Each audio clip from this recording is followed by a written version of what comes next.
शनिवार को मुख्यमंत्री पुष्कर सिंह धामी ने भारत तिब्बत सीमा पुलिस बल के हिमाद्री ट्रैकिंग अभियान को हरी झंडी दिखाकर रवाना किया। इस अवसर पर मुख्यमंत्री ने अहमदाबाद विमान दुर्घटना में दिवंगत हुए सभी यात्रियों को श्रद्धांजलि अर्पित करते हुए उनके परिजनों के प्रति संवेदना व्यक्त की। विमान दुर्घटना में दिवंगतों की आत्मा की शांति के लिए 2 मिनट का मौन रखा गया। मुख्यमंत्री ने इस अवसर पर ITBP के वीर जवानों अधिकारियों का स्वागत करते हुए कहा कि अभियान न केवल साहस और संकल्प का प्रतीक है बल्कि सीमावर्ती क्षेत्रों की सामरिक सुरक्षा और सांस्कृतिक विरासत के संरक्षण की दिशा में भी एक महत्वपूर्ण कदम है। उन्होंने कहा कि ITBP का 45 सदस्यीय दल इस अभियान के तहत उत्तराखंड से हिमाचल प्रदेश होते हुए लद्दाख तक लगभग 1032 किलोमीटर की कठिन यात्रा करेगा। मुख्यमंत्री ने कहा कि वीर भूमि उत्तराखंड से बड़ी संख्या में वीर जवान देश की रक्षा में योगदान दे रहे हैं। भारत तिब्बत सीमा पुलिस बल साल 1962 से लगातार देश की सीमाओं की रक्षा के साथ साथ आपदाओं के समय भी राहत व बचाव कार्यों में अपनी अहम भूमिका निभा रहा है। मुख्यमंत्री ने प्रधानमंत्री नरेंद्र मोदी के नेतृत्व में सशस्त्र बलों के सशक्तिकरण के लिए उठाए गए कदमों का उल्लेख करते हुए कहा कि ऑपरेशन सिंदूर के माध्यम से भारत ने एक बार फिर साबित किया कि देश की सुरक्षा के प्रति हमारी प्रतिबद्धता अटल है। IG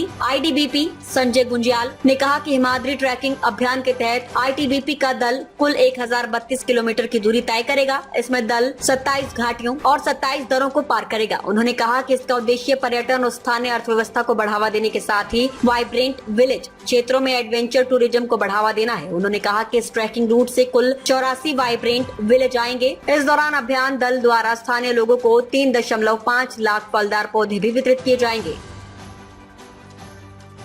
ये दल 1032 किलोमीटर की यात्रा को तय करेगा और बहुत ही दुर्गम और चुनौतीपूर्ण यात्रा इसके कारण से, जहां हमारे पूरे हिमाचल, उत्तराखंड और जो वाइब्रेंट विलेज हैं उन सभी को पर्यटन की दृष्टि से, सांस्कृतिक दृष्टि से, विकास की दृष्टि से आगे आने का अवसर मिलेगा। और आदरणीय प्रधानमंत्री जी के नेतृत्व में ऐसे जो हमारे सीमावर्ती क्षेत्र हैं, हमारे वाइब्रेंट विलेज हैं, सामरिक रूप से महत्व के जो स्थान हैं, उन सभी पर इन दलों के जाने से लोगों के अंदर एक चेतना भी आएगी, जागृति भी आएगी और साथ में लगभग 3.5 लाख फलदार वृक्षों का भी आपके द्वारा लोगों को बांटा जाएगा, स्थानीय लोगों को।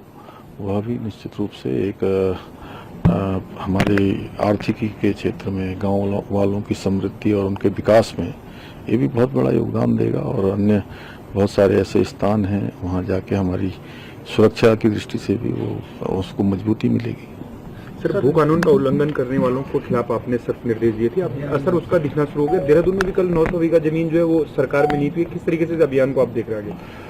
देखिए, भू कानून, चूंकि जो भू कानून तोड़ने वाले हैं और जिससे राज्य की जमीनों की अनाप शनाप खरीद होती थी, बड़े बड़े लैंड बैंक बना दिए जाते थे और जो लोग जिन प्रयोजनों के लिए भूमि को क्रय करते थे उन प्रयोजनों में उसका उपयोग न करके अनेक प्रकार के दुरुपयोग की तमाम जानकारियां मिलती थी, तमाम इस प्रकार की सूचनाएं आती थी। और उत्तराखंड राज्य के लोगों ने भी लगातार ये अपेक्षा करी थी कि उत्तराखंड में एक सशक्त भू कानून होना चाहिए। वो भू कानून हम लाए हैं और जो भी अब भू कानून को तोड़ रहे हैं या उसका उल्लंघन कर रहे हैं उनके खिलाफ कार्रवाई हो रही है। 100 महीने में ही 10 लाख के करीब पूरी चारधाम यात्रा इस बार काफ़ी संतुलित तरीके से चल रही है और हमने पहले से ही, चूँकि लगातार इसकी समीक्षा की है, कई स्तर पर समीक्षा हुई है और पिछले सालों के जो अनुभव रहे हैं उन अनुभवों के आधार पर यात्रा अच्छी हो और जो तीर्थयात्री श्रद्धालु हमारे यात्रा में आते हैं देश भर के, दुनिया भर के, उनकी सुरक्षा हमारे लिए हमेशा सर्वोच्च प्राथमिकता रही है।